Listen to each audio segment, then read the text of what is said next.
Ha llegado el momento de escuchar la palabra de Dios. Un potente mensaje extraído de las Sagradas Escrituras. En la voz del pastor Carlos Hoyos. ¿Cómo dice el verso 7? Leámoslo todos. ¿Quién fue jamás soldado a su propia expensa? ¿Quién planta viña y no come de su fruto? ¿O quién apacienta el rebaño y no toma leche del rebaño? Hasta ahí. Pueden sentar.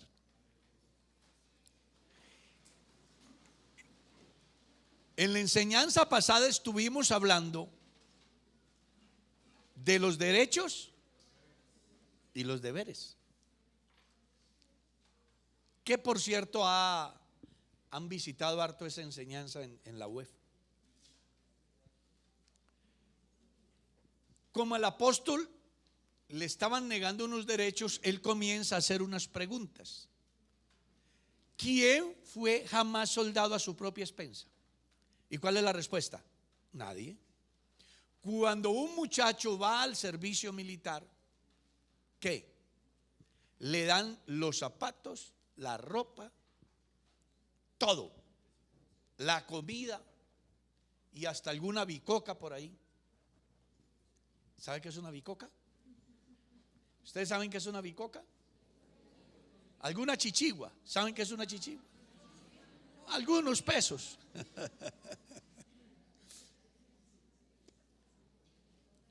Algunos pesos para que me catee por ahí. El Estado hace eso. Entonces Pablo dice, él se compara y dice, si eso hace el Estado con el soldado, yo no tengo derecho. ¿Quién planta viña y no come de su fruto? Cuando usted vive en el campo, aquí hay gente que vivía en el campo, ¿cierto que sí? Todos, la mayoría. Cuando sembraban un cultivo de cualquier planta que produce fruto, ¿qué era lo primero que usted hacía? Cuando llega el primer fruto o la primera cosechita, ¿qué es lo que usted hace? Dice, pues esta mata de papa la arranca para el sancocho. ¿Sí o no? Tiene una cría de gallinas y ¿qué es lo que hace? Voy a matar la gallina más gorda. Pero me invita, por favor. Pablo dice, el que planta viña come del fruto de la viña. ¿Es apenas qué? Lo normal. O sea, no pasa nada extraño que usted siembre un cultivo de cebollas y cuando estén las cebollas arranca una mata y va y se la pica al sancocho. ¿Es apenas qué? Lo normal.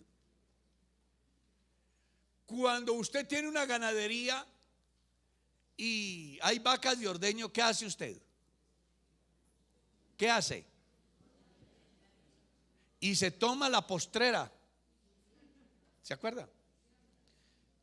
Que es la mejor leche, ahí calientica, ¿no? Se la toma y es rica que es así calientica. ¿No han tomado? Es rica, rica. Yo un día tomé hasta leche de yegua. Rica.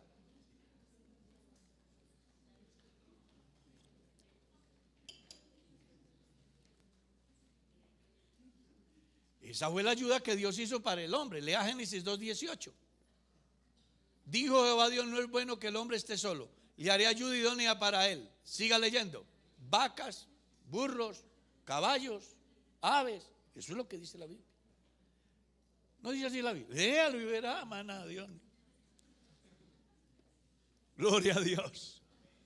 Entonces, es lo normal que si yo tengo una ganadería y ordeño la vaca, pues me tome la leche. Es lo normal. Entonces Pablo dice, él compara su trabajo, lo está comparando con el soldado al cual el Estado ve por él. Lo está comparando con la viña, la cual produce, y el que siembra la viña disfruta de lo que produce su viña. Lo está comparando con el ganadero que tiene su rebaño y disfruta de lo que produce su rebaño. Y luego dice: ¿digo esto solo como hombre? Y hace otra pregunta: ¿no dice esto también la ley? Porque en la ley de Moisés está escrito: no pondrás ¿qué? Bozal al buey que trilla. Para su información, aunque por aquí todavía he visto yo, sobre todo por Boyacá, todavía aran con bueyes, ¿no? Hay partes donde aran con bueyes.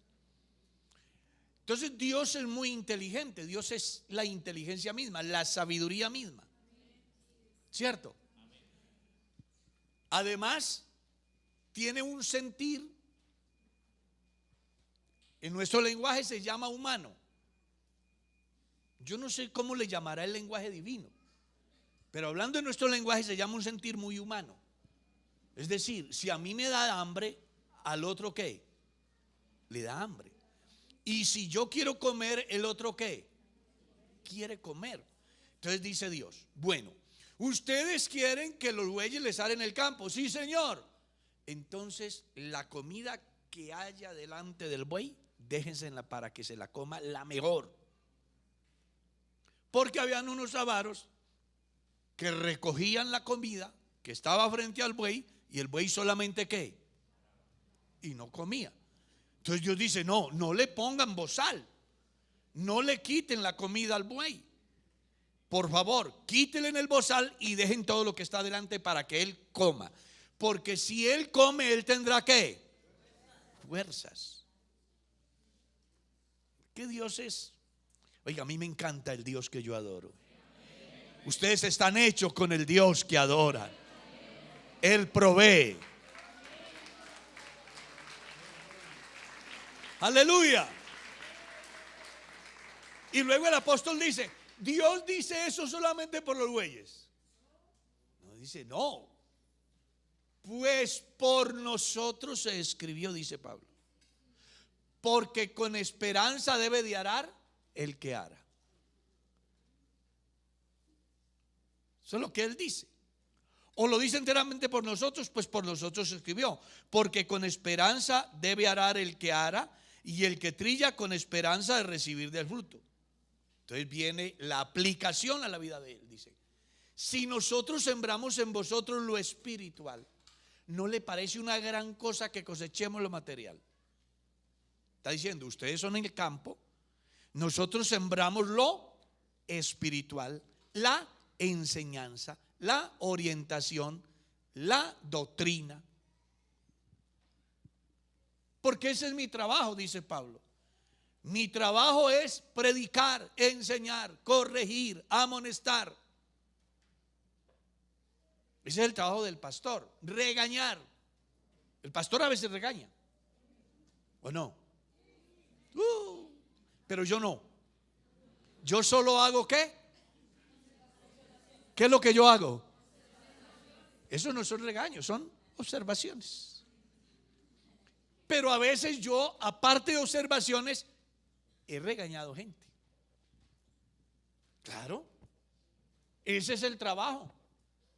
Un día un muchacho de 14 años me va diciendo que está buscando la forma de que una mujer de 30 años se va a divorciar para casarse con él. Esa mujer lo tenía borracho al niño. Entonces lo senté y le hablé duro y le dije: no me suelto la correa y te doy una pela. Usted es un muchacho, usted no puede, no le permito. Me le enojé, lo regañé, le empaqué la maleta y lo mandé para otro pueblo. Yo no podía permitir que un petacón de esa edad y la señora aquella tan oportunista se iba a aprovechar del niño. Entonces, ¿qué tenía que hacer el pastor? Pues enojarse, hablarle: y no, mijo, así no es. Pablo dice: mi trabajo es ese. Y Pablo regañó. Lea la carta a los Gálatas.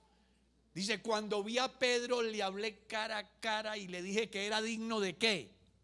De condenar. O sea, el enfrentamiento que tuvo Pablo con Pedro no fue nada fácil. Tuvieron una discusión caliente, pero muy caliente, porque cuando tan necio es usted, ¿cómo se le ocurre? Usted es judío de nacimiento y salvo por gracia y entiende que ha sido justificado por la fe y ahora quiere obligar a los gentiles a judaizarse. No. Quiero que me digan la verdad. ¿Recibieron el Espíritu Santo al oír por fe o por las obras de la ley? Habiendo comenzado por el Espíritu, ¿ahora vais a terminar por la carne? Tiene una discusión. Dice Pablo, ese es mi trabajo. Tal vez la gente no lo entiende, tal vez la gente no lo valora. Y mire, hermano, que a veces esa actitud que a muchos les incomoda. Pues yo les digo como pastor que he vivido por cerca de 4 décadas ya de pastor, de tener que hacer como contaba ahora. Y hoy me da alegría ver ese muchacho casado con una mujer joven, con su familia, y están en la iglesia, ahí están. Pero ¿qué tal que yo me hubiera quedado callado? ¿Cuál fuera el futuro de ese muchacho hoy? ¿Ah? Un día me encontré aquí en la iglesia. Aquí no, porque eso no pasa aquí. Eso pasa en otras iglesias. Aquí no pasa eso. En otras iglesias. Un joven, cójale las orejas a la novia, cójala de la cintura, póngale las manos y apriétela. Y desafortunadamente lo vi yo.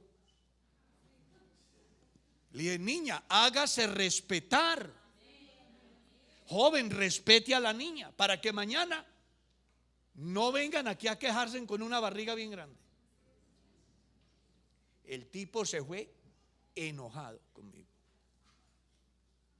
Pero a los días se dio cuenta que el pastor tenía razón.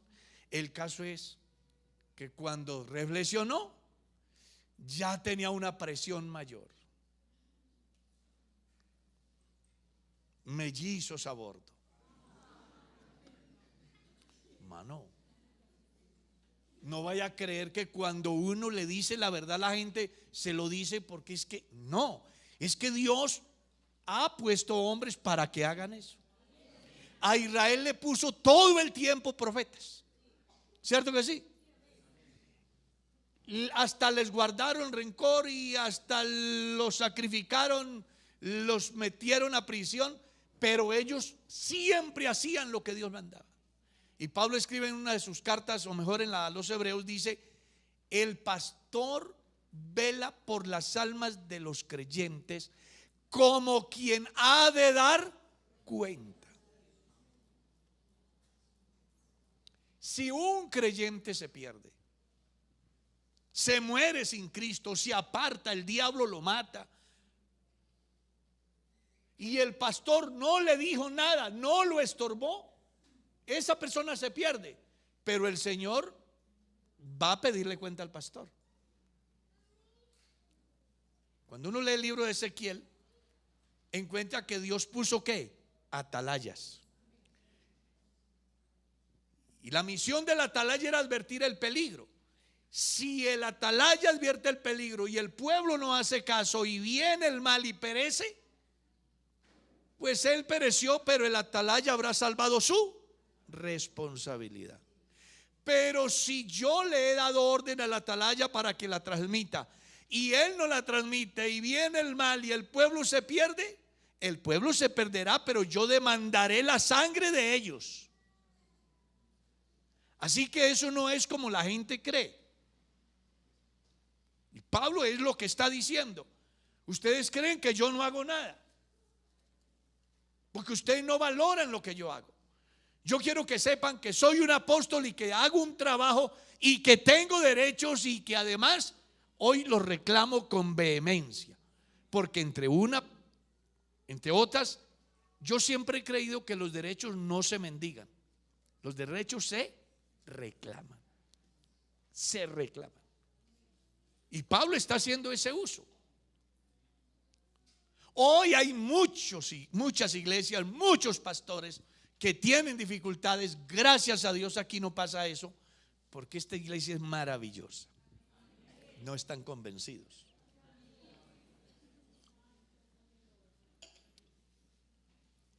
Hermano, donde los pastores no saben qué hacer. En mi caso personal he tenido la bendición de Dios tan grande que todas las iglesias para mí han sido una enorme bendición. Y estoy agradecido con Dios por esa gran manifestación de misericordia para conmigo. De verdad que sí. Gracias a Dios por su misericordia. Entonces Pablo está haciendo saber que así como el campesino, como el ganadero, como el soldado tiene sus derechos, como el buey Dios le dio derechos, dice Pablo, yo también tengo derechos. Y les aclara, si otros participan de esos derechos, ¿cuánto más nosotros?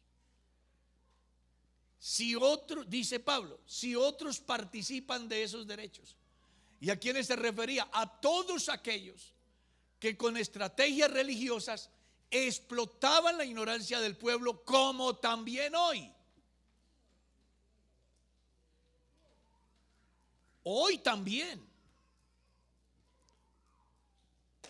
¿Usted cree que esa proliferación de movimientos mal llamados cristianos, donde lo único que les importa es cantidad, y donde han organizado grupos de 12, ¿sí? Hay creyentes que sufren complejos. Ay, pero que ¿por qué en tal iglesia va tanta gente? Claro, es que allá al líder le dicen, usted tiene que traerme 12. Y esos 12 traen día 12. Y ellos mismos contratan los buses y traen la gente a la iglesia para que en la iglesia los exploten.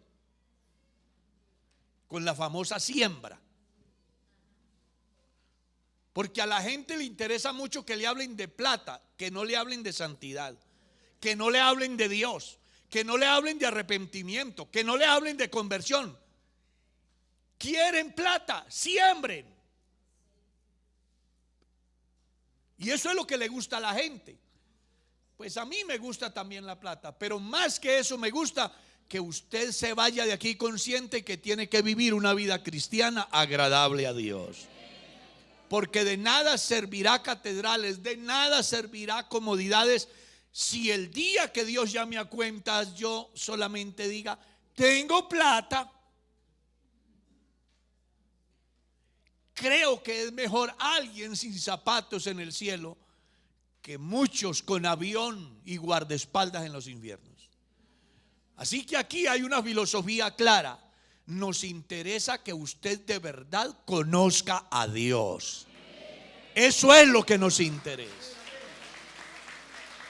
Pablo dijo, no busco lo vuestro. No busco lo vuestro.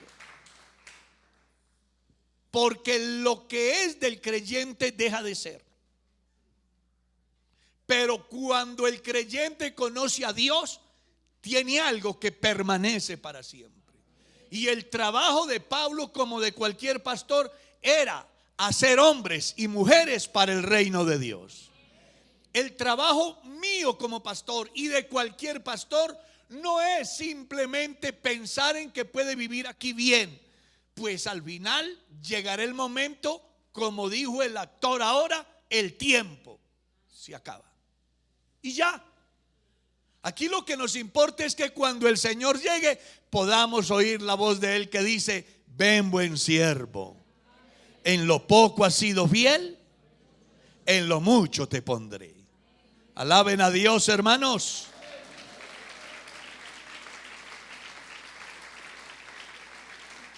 Aleluya. Y es que Pablo está enojado con la iglesia, porque él les está diciendo, a pesar de que tengo ese derecho, nunca se los he reclamado ni exigido hasta hoy, por una sola causa, para que no se desvanezca esta mi gloria. Es decir, que prediqué el evangelio de una manera que desinteresada. Porque el deber del predicador es presentar a Cristo de una manera que desinteresada. Que se llene el alfolí, aleluya. Que tenga un corral lleno de vacas, aleluya. Que tenga otro corral lleno de marranos, listo. Todo aleluya. Pero la misión del pastor no es esa. La misión del pastor es predicar de una manera desinteresada el evangelio. Pero ojo, cuando lees el capítulo 11 de la segunda carta a los Corintios, en otro de sus vehementes reclamos, él les dice: no es que yo me haya quedado manicruzado o me esté muriendo de hambre. Lo que ustedes me negaron, lo que ustedes no me dieron, me lo suplieron otras iglesias.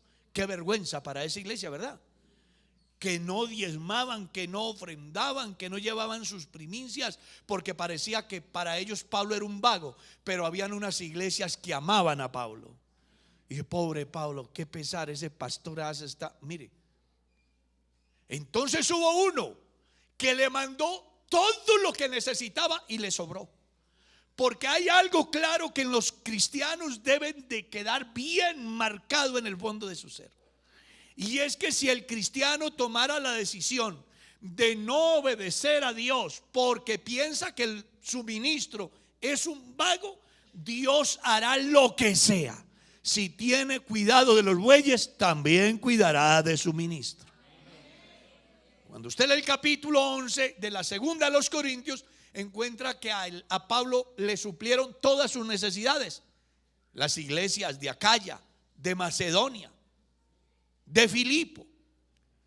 Decían, y yo no sé qué harían ustedes viéndome en la iglesia, yo qué sé, de Morroplancho. Venga, ¿y para dónde llevaron el pastor Carlos? Lo trasladaron para la iglesia de Filo de Hambre. Venga, ¿y qué tal? Y no, hermano, esa gente allá no quieren al pastor, no lo apoyan. Fíjate que estuvimos en culto y pasó a recolectar la ofrenda y solo hubo una viejita que dio 100 pesos. No, pobrecito el pastor. Entonces inmediatamente sale Marlon y dice: hermano, no podemos dejar que el hermano Carlos se muera de hambre allá. Hagamos algo. Eso fue lo que pasó con Pablo en las iglesias donde él había sido pastor, que lo querían y que lo valoraban. Cuando se dio cuenta que la iglesia de Corinto no le querían reconocer, entonces, pues no podemos dejar morir al hombre de Dios. Ayudémoslo. Y lo apoyaron de tal manera que él llegó a decir: todo lo que me hacía falta me lo suplieron. Porque hay algo claro: cuando una puerta se cierra, Dios abre las ventanas de los cielos y envía bendiciones hasta. Alaben a Dios.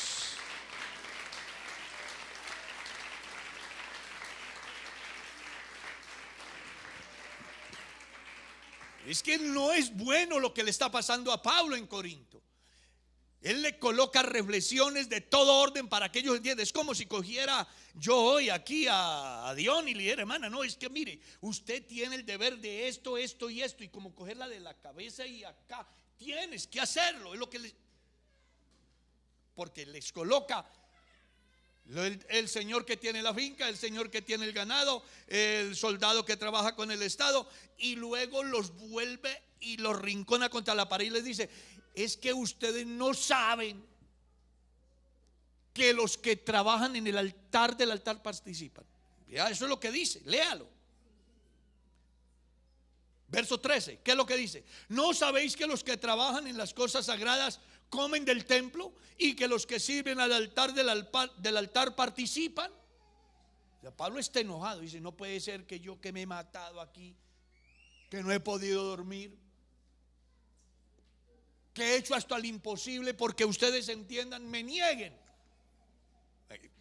A mí me parece ver a Pablo como cogiendo los creyentes y sacudiéndolos. Reflexionen. ¿Hasta cuándo? ¿Cómo así que no? Yo estuve en una iglesia, que les voy a contar para que se den cuenta lo mal que actuamos los cristianos muchas veces. Había un creyente, ya se fue. Ojalá que se haya ido con Dios. Decía que el pastor no hacía sino comer. Entonces un día tomó la decisión de no diezmar hasta que le mandaron un pastor que sí fuera digno. Según él. Entonces comenzó a guardar los diezmos en un bafle, para que cuando llegara el pastor que sí fuera digno, a ese sí le iba a dar los diezmos. Entonces guardaba allá. Pero su hijo, que era gay, se dio cuenta donde el papá guardaba los diezmos. Entonces, el pastor no era digno, pero el hijo, que era gay, se los gastaba. ¿Y él? ¿Qué pasó aquí? Se perdió la plata. Hermano, ¿cuántas veces nosotros dejamos de hacer lo que Dios manda por caprichos? Yo pienso que el deber suyo y mío, independiente de lo que pase de ahí para allá, lo único que debe de importarle a usted y a mí es hacer lo que Dios manda, no más. De ahí para allá despreocúpese, que al final usted y yo tenemos algo claro: estamos siguiendo y sirviendo al Señor. Eso es lo que a usted debe de interesarle. Gloria a Dios. Que a usted siquiera le pase lo del ciego que recuperó la vista. ¿Se acuerdan? ¿Qué decía la gente? Vive, ese hombre es pecador, ese hombre no sé qué. Y él decía: a mí no me importa eso. Si es bueno no lo sé, si es malo no lo sé. Lo que sí sé es que yo era ciego y ahora veo. ¿Qué hacen con la plata de la iglesia? Que se la gastan así, que se la gastan allá, que se la gasten de aquí, que se la gasten allá. Yo no sé. Lo que sí sé es que Él me ha bendecido y yo le doy a Dios lo que es de Dios, y de ahí para allá, ¿de qué me preocupo, Claudia? Nada. Aleluya. Te verás y alaba a Dios.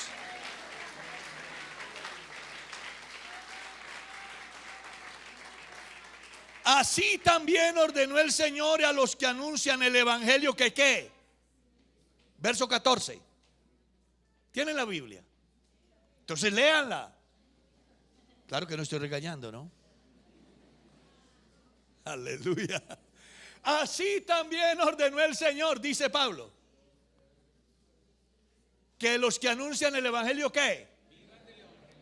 ¿Qué les está diciendo? Yo anuncio el evangelio. Dice Pablo, yo lo anuncio. Y si Dios lo ordenó, entonces ¿por qué yo no puedo tener ese derecho? Oye, hermano, qué tristeza que uno como pastor tenga que llegar allá. No es aquel que a Pablo como que no le fue muy bien entre los corintios. Fue complicada su situación. Pues yo quiero decirles hoy que vale la pena tener en cuenta esta bendita enseñanza de Dios. Así ordenó el Señor que los que anuncian el evangelio vivan del evangelio. Pero dice él: pero yo de nada de esto me he aprovechado, ni tampoco he escrito esto para que se haga así conmigo, porque prefiero morir antes que nadie desvanezca esta mi gloria. ¿Y cuál era la gloria de él? Que pudiera irse tranquilo, consciente de que había cumplido su misión. ¿Cuál era su misión? Predicar. Predicar. ¿Cómo dice el verso 16? Pues si anuncio el evangelio, no tengo por qué gloriarme, porque me es que, hermano, cuando en uno hay esa necesidad de anunciar el evangelio, pase lo que pase, uno lo anuncia. Y eso tenía Pablo. ¿Y cómo es una necesidad? ¿Cuántos de ustedes han tenido una necesidad? A ver, ¿quién ha tenido una necesidad alguna vez? ¿Sí? Y cuando usted tiene esa necesidad, ¿usted qué hace? ¿Qué hace? Necesito 100,000 pesos. Y usted sabe que la persona única que le puede ayudar es aquella que es muy mal geniada, que es muy posible que le diga no. Pero usted necesita. ¿Usted qué hace? Voy y lo busco, me arriesgo. tengo dos riesgos: que me diga que sí o que me diga que no. Pero hombre, mira Julano, que es que tiene una necesidad. Bueno, Pablo tenía una necesidad de anunciar el evangelio. Que me dan diezmos y ofrendas, que no me dan, también. Es que es mi necesidad, es algo que está en mí, es algo que lo siento, es algo que yo no puedo callar. Porque el mejor evangelista no es el que se autoproclama evangelista. El mejor pastor no es el que se autoproclama pastor. El mejor apóstol no es el que se autoproclama apóstol. El mejor maestro no es el que se autoproclama maestro. A mí me llevaron en una iglesia aquí en Bogotá para que les diera una enseñanza sobre cuál es el mejor evangelista. Es complicado, ¿verdad? Pero me puse a leer la Biblia y encontré que el mejor evangelista es el pecador agradecido. Ese es el mejor evangelista. Usted no será un buen evangelista porque yo diga: hoy el comité de evangelismo está compuesto por Marlon. Puede que Marlon ni sienta ir a evangelizar. Pero si de pronto hay algún pecador arrepentido, agradecido con Dios, así no lo nombren, de él le habla a todo el mundo del evangelio. Entonces fundamenté esa enseñanza en la Samaritana. ¿A qué seminario había asistido la Samaritana? ¿A qué clases de formación de discipulado había asistido la Samaritana? ¿A qué instituto bíblico había asistido la Samaritana? A ninguno. Pero se dio cuenta que Cristo le había quitado una carga enorme. Y hasta dejó el cántaro y los maridos y se fue a decirle a la gente: me he encontrado un hombre que me ha dicho todo cuanto yo he hecho, venid y ved, ¿no será este el Cristo? Y entonces una gran multitud de samaritanos creyeron en Jesús por la palabra de ella. Eso es lo que dice la Biblia. Y luego se vinieron porque se dieron cuenta que Jesús estaba por ahí. Y cuando Jesús vio esa multitud vestida de ropas blancas, le dijo a los discípulos: ustedes no dicen que falta 4 meses para la cosecha. Y sí, Señor, y se anticipó, los campos están blancos. Hablaba de la multitud de samaritanos que habían venido a oír la palabra, que necesitaban la salvación. Y con un ingrediente interesante. Mire lo que le decían a la mujer samaritana: mujer, ahora no creemos solo por lo que tú nos has dicho. Habían creído por lo que yo les había predicado, pero dice: ahora hay un testimonio mayor, lo que hemos visto y oído de él. El mejor evangelista es el hombre que sabe que Cristo le ha perdonado sus pecados. Es la mujer que sabe que Cristo le ha sanado sus enfermedades. Es la familia que sabe que Cristo le ha solucionado sus problemas. Yo no sé cuántos serán testigos aquí del poder de Dios en esta mañana. Alaben el nombre de Cristo.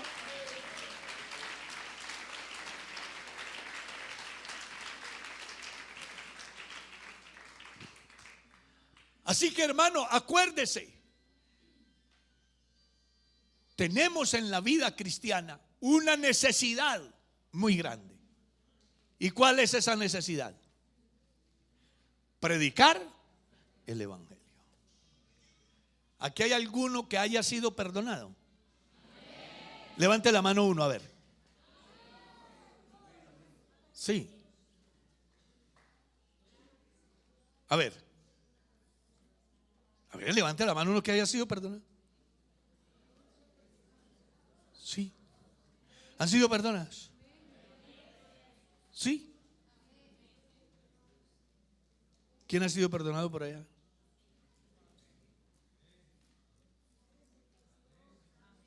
¿Y por aquí quién ha sido perdonado? Sí. Venga, venga. Cuéntele a esta gente que le perdonó Dios. Cuéntele. Venga, cuéntele en cortas palabras. ¿Qué le perdonó? Primero que todo, Dios les bendiga. Me perdonó en un tiempo haber dicho que no a la batería, al talento que Él me había dado. Me perdonó eso y me dio la oportunidad de volver a tocar, de volver a practicarlo. Me perdonó eso. ¿A quién más le ha perdonado Dios? ¿Somos testigos? ¿A quién ha sanado Dios? ¿De qué lo sanó? Entonces, si callamos, ¿qué? La predicación del evangelio no puede estar limitada a bienes económicos. La predicación del evangelio debe de ser una necesidad en el pastor y en el creyente y en la creyente, porque somos testigos de ¿qué? Uno que sea testigo del poder de Dios y se coloque de pie.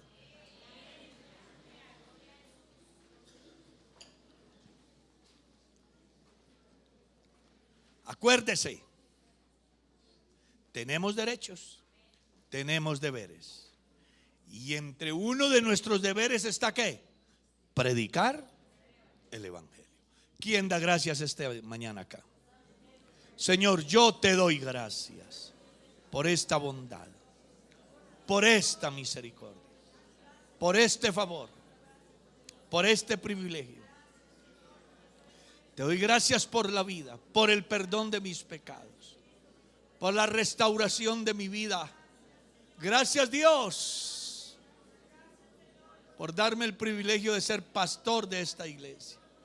Gracias, Dios, por esta gran cantidad de hombres y mujeres que proclaman tu nombre y que creen en tu palabra. Gracias, Dios, por todos los beneficios. Ahora te ruego que despiertes en cada creyente esa viva necesidad de cumplir con esta gran misión de anunciar el evangelio. Bendice a tu pueblo en este día. Yo te lo pido. Guárdanos, Dios, y despídenos en paz. Amén.